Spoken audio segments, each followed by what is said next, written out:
Hello दोस्तों मैंने अभी अभी एनीवन बट यू नाम की एक नई फिल्म देखकर कंप्लीट की है। 1 घंटे 43 मिनट मूवी की लेंथ है एंड ये मूवी आज प्राइम वीडियो यूएस पर $13 में हिंदी में अवेलेबल हो गई है।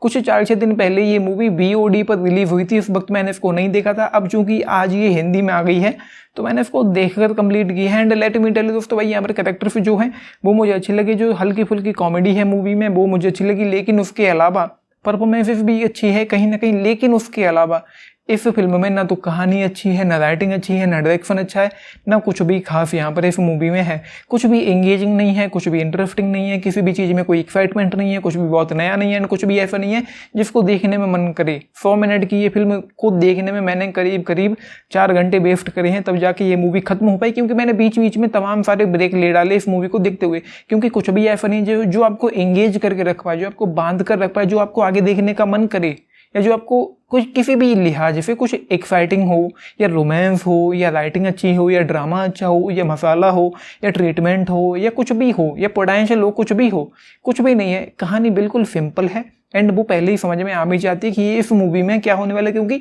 उसमें कुछ नया नहीं है, वो बहुत बार देखा हुआ है। तो चीज़ें यूँ हैं कि एक लड़का एक लड़की एक कैफ़े शॉप में मिली। लड़की को नेचर कॉल आ रही थी, इमरजेंसी थी, तो वो दोनों मिले वहाँ पर एंड दोनों डेट करते हैं। फर्स्ट जो डेट थी वो काफ़ी अच्छी रही। उसके बाद लड़की लड़के के मुंह से कुछ ऐसा सुन लेती है जिसको नहीं सुनना चाहिए था।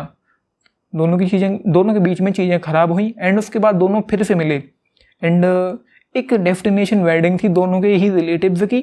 दोनों ऑस्ट्रेलिया जाते हैं, दोनों मिलते हैं एंड उसके बाद क्या होना है, फैमिली वालों को दिखाने के लिए ड्रामा करते हैं कि दोनों साथ में हैं, लेकिन साथ में है नहीं। दोनों के बीच में चीज़ें काफ़ी ज़्यादा खराब हैं एंड फैमिली वाले कोशिश भी करते हैं कि इन दोनों के बीच में जो चीज़ें खराब हैं वो सही हो जाए एंड उसके बाद ये लोग ड्रामा करते हैं। तो ये है कहानी। एंड मूवी के एंड में क्या होगा, भाई ड्रामा करते करते दोनों को रियल में प्यार हो जाएगा एंड दोनों साथ आ जाएंगे। ये सब एक मूवी में होता है, तो ऐसा ही कुछ यहाँ पर भी होता है। तो हाँ, ये स्पॉइलर हो गया है, लेकिन इसमें कुछ नयापन नहीं है ऑनेस्टली स्पीकिंग। एंड उसके बाद राइटिंग अच्छी होनी चाहिए थी, या स्क्रीन प्ले अच्छा होना चाहिए था, या रोमांस अच्छा होना चाहिए था। दोनों के बीच में केमिस्ट्री कुछ ऐसी होती जो आपको एंगेज करके रख पाती, जो बोर नहीं करती, जो लेंदी नहीं लगती। लेकिन यहाँ पर तो बोरिंग भी है, लेंदी भी है। दोनों के बीच में कुछ बहुत अच्छी केमिस्ट्री भी नहीं है, कुछ बहुत अच्छा रोमांस भी नहीं है, कुछ भी खास ही नहीं यहाँ पर।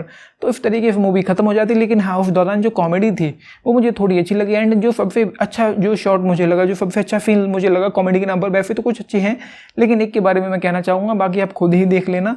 तो प्लेन में जब वो लोग ऑस्ट्रेलिया जा रहे थे शादी के लिए, तो प्लेन में जो वो शॉट था वो कुछ अच्छा मुझे लगा। वो क्या था, कैसे था, क्यों था, वो कुछ फंस गया था, फिर वो उसको निकालने की कोशिश कर रही थी, तो वो सो रहा था लड़का। वो जो हुआ वो आप देख लेना। तो ये था इस मूवी में। एंड अंत में जब वो लड़का या किसी भी तरीके से उस लड़की की कॉलेज वाली जो LLB वो कर रही है, जो कुछ भी वो कर रही है कॉलेज में, उसने बीच में छोड़ दी है, घर वालों को पता चला, तो दोनों के बीच में कुछ इस तरीके से कहासुनी हो जाती शादी वाले दिन कि ऐसा लगता है कि ये दोनों आसपास खड़े भी नहीं हो सकते। जैसे कि मतलब वो एनिमल में कहता है ना रणबीर कपूर कि हम दोनों एक घर में तो एक देश में एक साथ नहीं रह सकते, तो ऐसी वाली फीलिंग आ रही थी कि ये दोनों तो साथ में खड़े भी नहीं होना चाहते। लेकिन कुछ देर बाद ही जब वो लड़का किसी और लड़की के साथ था, देव भर किसिंग, एंड उसके बाद वो लड़की आंसू बहाकर रो रही थी। तो ये समझ में नहीं आया कि कुछ देर पहले वो इस तरीके से बिहेव कर रही थी जैसे उसको देखना तक नहीं चाहती, एंड कुछ देर बाद वो उसके लिए आंसू बहाकर रो रही है। तो ये कुछ समझ में नहीं आया था मेरे कि क्या अचानक से हो गया। तो इस तरीके से मूवी फाइनली खत्म हो गई, मैंने देखकर खत्म किया। मुझे यहाँ पर ऑनेस्टली कुछ भी खास अच्छा नहीं लगा। जो मेन लीड कैरेक्टर्स हैं बी और बेन, वो थोड़े अच्छे हैं, लेकिन उसके अलावा जो साइड कैरेक्टर्स हैं वो भी अच्छे नहीं। एंड सबसे महान घटिया चीज़ तो इस फिल्म में ये है कि जो शादी है, दोनों लड़कियां आपस में शादी कर रही हैं, सेम सेक्स मैरिज यहाँ पर हो रही है। क्या ही है ये, मतलब क्या ही चल रहा है आजकल।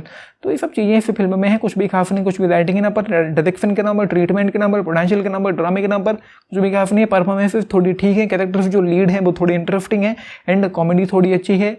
तो बस ये है, बाकी तो कुछ भी खास इस फिल्म में है नहीं। एंड हाँ, पूरी तरह से 18+ है। कुछ सीन्स तो हैं ऐसे, ऑफकोर्स कुछ सीन्स फिल्म में हैं जिनको आप फैमिली के साथ बिल्कुल भी नहीं देखना चाहेंगे। अकेले में ही देखना तो ज़्यादा अच्छा होगा, लेकिन अकेले में भी क्यों देखना। मैं तो ये कहता हूँ कि स्किप करो इस मूवी को, कुछ भी यहाँ पर खास है ही नहीं। एंड कुछ भी यहाँ पर कुछ भी नहीं है किसी भी एंगल से देखने लायक, तो ये मूवी मुझे लगी ही नहीं है। So just 1.5 star out of 5 इस मूवी के लिए देखी है। लेकिन बताना 10 में से अगर आप लोग पूछें तो केवल 3 स्टार आउट ऑफ 10 देखिए। लेकिन बताना बाकी लाइक सब्सक्राइब भी करना है। एंड हिंदी डबिंग भी काफ़ी जो उस तरीके के सीन्स थे वो थोड़े बोल्ड हैं, तो लिख के बताना बाकी लाइक सब्सक्राइब भी करना चैनल को। Video this is Nitesh, I am signing off, thank you.